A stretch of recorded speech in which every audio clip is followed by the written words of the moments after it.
Welcome to good news India. Recent గా చాలా murders అయితే జరుగుతున్నాయి. సో ఆస్తి కోసమో అన్నతమ్ముల తగాదల వల్ల కాదు, సో ప్రేమించినోడు కోసం, ప్రేమించోడిని దక్కించుకోవడం కోసం భర్తను చంపే వాళ్ళు ఉన్నారు. ఇప్పుడు ఏంటి అంటే భర్తని చంపే వాళ్ళ కంటే ఎక్కువ మంది తల్లిదండ్రులను చంపే వాళ్ళు కూడా ఉన్నారు. ఏంటి అంటే రీసెంట్ గా జరిగిన ఒక మర్డర్ గురించి 16 to 18 ఇయర్స్ ఏజ్ లో కూడా మనం లవ్ చేయటం, ఎవరు ఏంటని తెలియకుండానే ఇన్స్టాగ్రామ్ లో, ఫేస్బుక్ లో చూసి ప్రేమలో పడటం, వాళ్ళని కలవటం, వాళ్ళ కోసం ఇంట్లో వాళ్ళని చంపేసేదాకా వెళ్ళిపోయే స్టేజ్ కి వచ్చేసారు. అసలు ఏంటి ఈ స్టోరీ అంటే రీసెంట్ గా ఒక మర్డర్ అయితే జరిగింది. సో ఒక అమ్మాయి 16 ఇయర్స్ అనమాట. తన బాయ్ ఫ్రెండ్ కి ఫోన్ చేసి, మా అమ్మ ఉంటే మనం కలవలేము, నువ్వు వచ్చి మా అమ్మని చంపేయి, లేదు అంటే గనక నేను లెటర్ రాసి సూసైడ్ చేసుకుంటూ నీ పేరు చేస్తాను, సో నిన్ను జైల్లో పడేస్తారని చెప్పి తను బెదిరించింది. దాంతో తన తమ్ముడిని తీసుకొని ఈ అమ్మాయి వాళ్ళ మదర్ ని చంపడానికి అయితే ఇంటికి వచ్చాడు. సో ఇంట్లో కూర్చున్న వాళ్ళ అమ్మ తల మీద కొట్టేసి రక్తం కక్కునేలా చూసి చచ్చిపోయింది అనుకుని వెళ్ళిపోయారు. వెళ్ళిపోయిన తర్వాత అమ్మాయి ఫోన్ చేసి, లేదు ఇంకా బతికే ఉందని చెప్పి కదలికని చూసి చెప్పిందంట. మళ్ళీ వెంటనే తిరిగి వచ్చి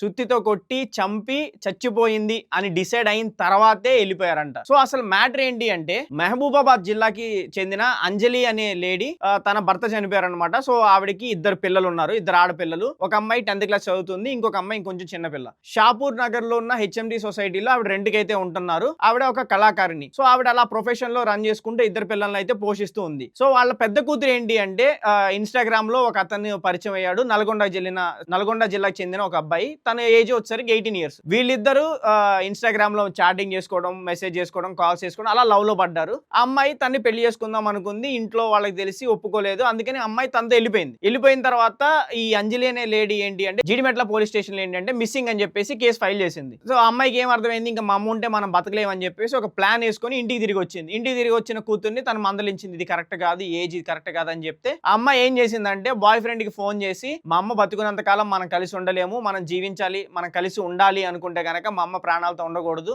ఒకవేళ మా అమ్మ ప్రాణాలతో ఉంది అంటే గనక నేనే సూసైడ్ చేసుకుని లెటర్ రాస్తాను నీ పేరు, నీ వల్ల నేను చనిపోతున్నాను అని చెప్పేసి అబ్బాయిని అయితే బెదిరించింది. ఇంకా అబ్బాయి ఏం చేశాడంటే వాళ్ళ తమ్ముడిని వెంట పెట్టుకొని ఆ అమ్మాయి వాళ్ళ ఇంటికి వచ్చాడు. సో ఈ అంజలిని ఆవిడ చైర్ లో కూర్చొని ఉంది.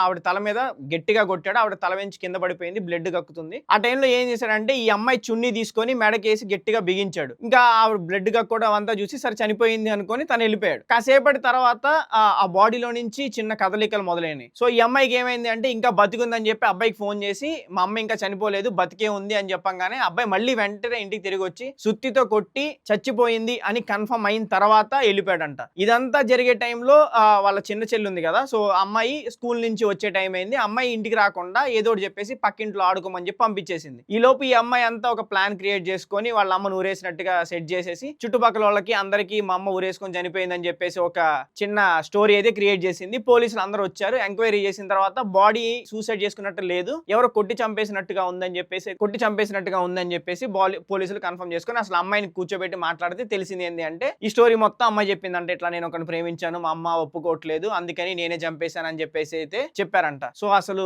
సొసైటీ ఎటు వెళ్ళిపోతుంది, వావి వరుసలు చిన్న పెద్ద తేడా లేకుండా ప్రేమల కోసం చంపుకోవడం ఏందో నాకైతే అర్థం కావట్లేదు. సో ఈ ఇన్సిడెంట్ విన్న చాలా మందికి కూడా అసలు ఈ యువత ఎటువైపు వెళ్తుంది ఏంటి అన్న టెన్షన్ కూడా ఒకటి స్టార్ట్ అయింది. ముందు అసలు ఎటువంటి పనులు చేస్తారు, ఈ సిచ్యువేషన్స్ ఎటు దారి తీస్తే అయితే అర్థం కావట్లేదు. ఇలాంటి మరిన్ని కంటెంట్స్ కోసం మా ఛానల్ ఫాలో అవ్వండి. Don't forget to like, share and subscribe to good news India.